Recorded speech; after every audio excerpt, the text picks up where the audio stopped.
Good morning mga kababayan, nandito na po tayo ngayon sa Kanduman, Cebu City. Kanduman, Mandawi sa Itiman, by the way, mga kababayan. So bago tayo magpatutuloy, mag-comment po tayo tungkol sa mga project control, floods control ng administrasyon na ito. Nagkakahalaga ng 540 billion. Yan mga kababayan, isa yan sa nabilong sa 5,500 project mga kababayan na walang master plan. O tingnan mo mga kababayan, as good for 2016 nag-start until now, tatlong beses na yan nag-change ng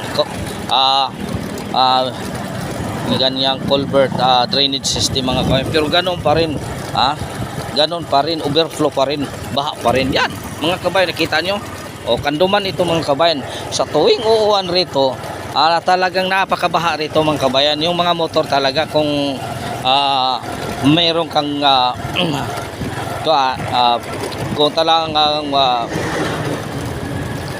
apat yung baha rito mga kabayan, talagang mamamatay yung motorcycle mo.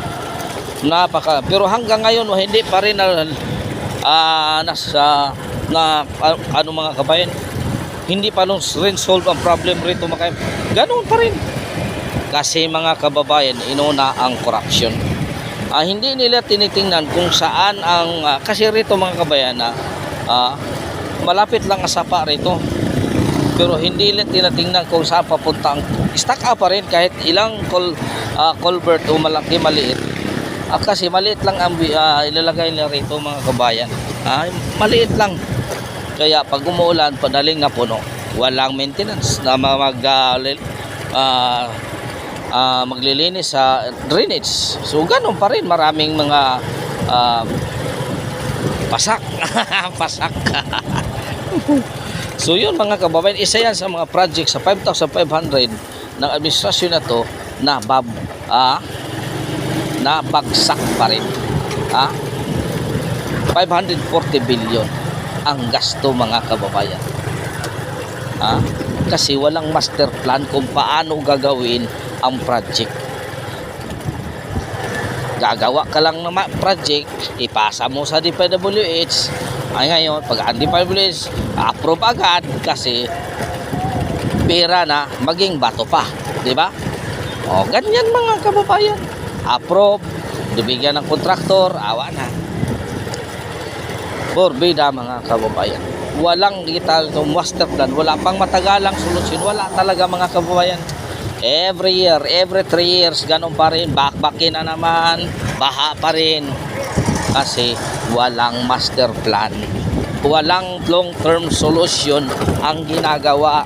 Ang long-term solution na ginagawa, ang pagkurap at paglustay ng pera ng taong bayan. Yan ang katotohanan mga kababayan. Ang paglustay ng pera ng taong bayan. Pagsuna, ito ang ginagawa namin. Ito mga kababayan, ito ang ginagawa namin. Pakpak mga congressman, pakpak ang nakasa, malaki ang pera nga na ibulsa. Pero itong mga taong totoo talaga nagserbisyo, smile lang. Smile na lang ang ibibigay sa kanila.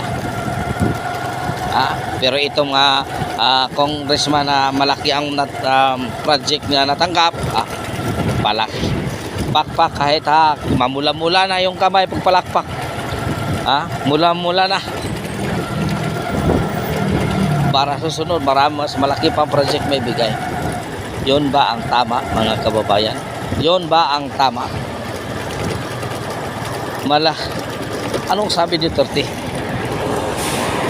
Maraming pera ang gobyerno, basta gawin nyo lang ang inyong trabaho. Diba?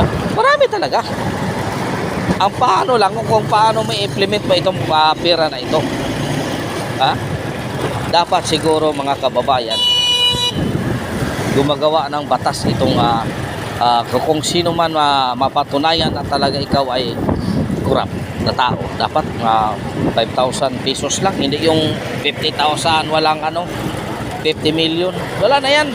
Dapat 5,000 lang pinakamataas, kulong ka ng habang buhay, di ba? Yun ang katotohanan mga kababayan. Hindi lang yung 50 million, walang bill. Ang laki-laki na yan mga kababayan, 50 million.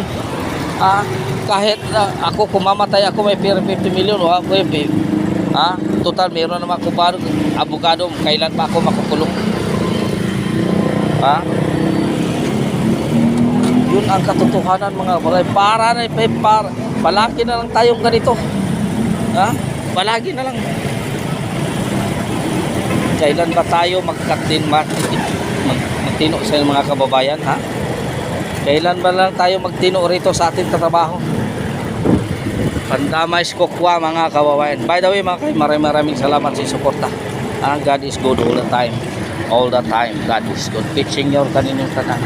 So napaka-traffic mga kababayan. So by the way, maraming salamat sa inyong suporta mga kababayan. Taos pusong ako nagpasalamat sa mga subscriber ko. Taos puso ako nagpasalamat sa inyo. Maraming salamat mga kababayan.